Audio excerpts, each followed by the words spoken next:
এলাকার সমস্ত রাস্তাঘাটে জল থই থই পরিস্থিতি। গ্রামের যে রাস্তা দিয়ে যান না কেন আপনাকে হাঁটু সমান জল ভাঙতেই হবে।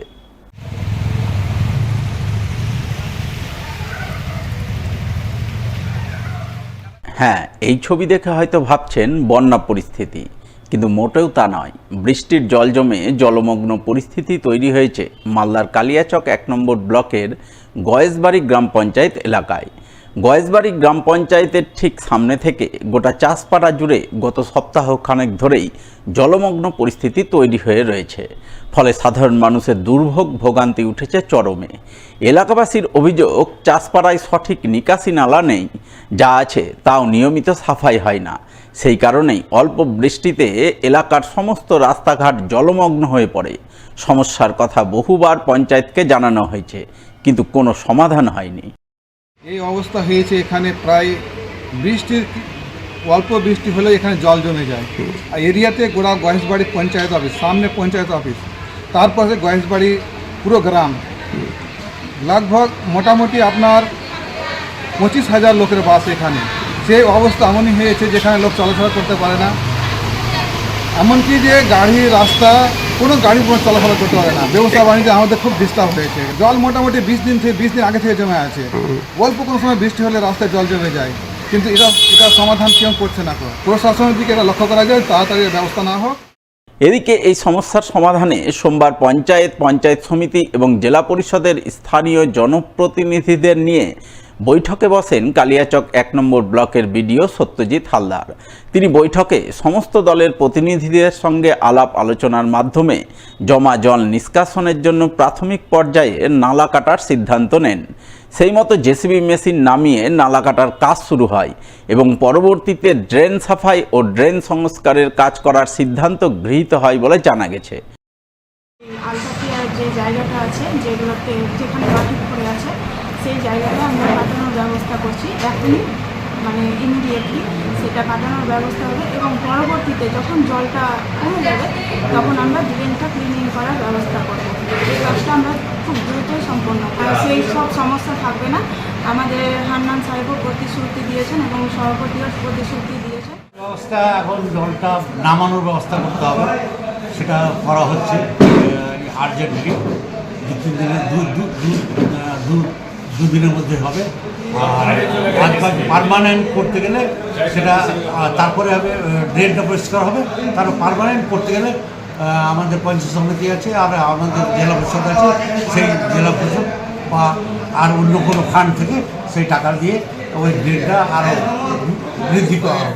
মিটিং নিয়ে এখানে আমরা যেটা আলোচনা করলাম, সমস্ত দলেরই এবং সমস্ত স্তরের জেলা পরিষদ, পঞ্চায়েত সমিতি, গ্রাম পঞ্চায়েতের মেম্বারদের উপস্থিতিতে এবং এখানকার স্থানীয় যে প্রতিনিধিরা আছে তাদের উপস্থিতিতে আমরা সর্বতভাবে যে সিদ্ধান্তে উপনীত হলাম যে জনগণের সুবিধার্থে আমাদের আলতাপিয়া মাদ্রাসার সামনে যে জায়গার থেকে জলটা দীর্ঘদিন ধরে বেরোচ্ছিল, মানুষের অসুবিধার কারণে ওখানে মাটি দেওয়া হয়েছিল, কিন্তু সকলেই জনগণের সুবিধার কথা বিবেচনা করে ওই জায়গাটাকে ক্লিন করার সিদ্ধান্ত নিলেন।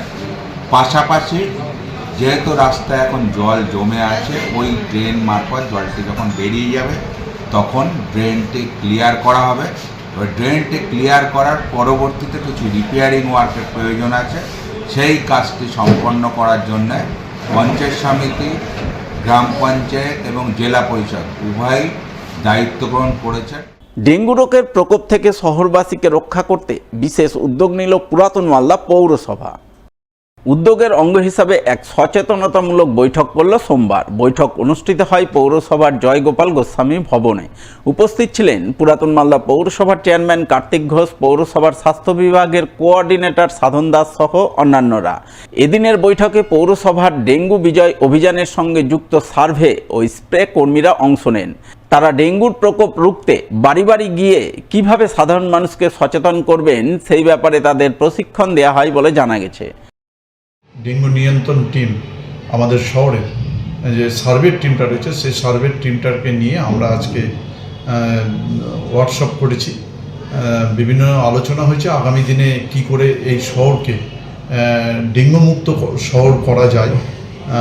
সেই জন্য আমরা এটা বিভিন্ন উদ্যোগ নিয়েছি যে survey team house to house যারা ভিজিট করে তাদেরকে নিয়ে এটা আমরা আলোচনা একটা করেছি এবং আমাদের প্রচেষ্টা আছে যে আমরা এই শহরে কোনো একটা মানুষকে ডেঙ্গুর আক্রান্ত আমরা হতে দেব না। এবার চোরাই মোবাইল উদ্ধারে সাফল্য পেল মালদার কালিয়াচক থানার পুলিশ। একাধিক চোরাই মোবাইল সহ গ্রেপ্তার করল 2 যুবককে। পুলিশ সূত্রে জানা গেছে, ধৃত 2 যুবকের মধ্যে একজনের নাম হুমায়ুন শেখ, বয়স 28 বছর, বাড়ি কালিয়াচকের মজমপুর এলাকায়, এবং অপরজনের নাম আসিদুল শেখ, বয়স 18 বছর, বাড়ি ঝাড়খণ্ডের রাজমহল এলাকায়। সোমবার ভোররাতে তারা কালিয়াচকের বালিয়াডাঙ্গা চাত্রা এলাকায় সন্দেহজনকভাবে ঘোরাঘুরি করছিল। ওই সময় পুলিশ তাদের পাকড়াও করে। তাদের হেফাজত থেকে উদ্ধার হয় বিভিন্ন নামিদামি কোম্পানির 12টি চোরাই মোবাইল। তাই এদিনই ধৃতদের পুলিশি হেফাজত চেয়ে পেশ করা হয় মালদা জেলা আদালতে।